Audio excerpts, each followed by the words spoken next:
cái người làm khổ mình. Tại vì cái người làm khổ mình chính họ là người khổ nhất.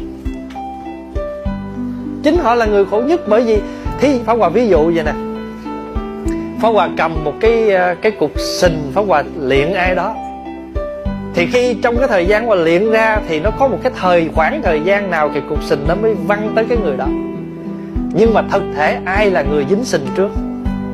Chính bản thân mình. Cho nên đó, cái người mà người ta chửi mình á, cái người mà người ta làm khổ mình, họ là người khổ nhất. Bởi vì chính cái khổ đó nằm trong lòng họ suốt bao nhiêu ngày nay. Đến bây giờ họ gặp mình, bắt đầu họ mới kiếm cách họ giục cho mình chỉ là người chụp.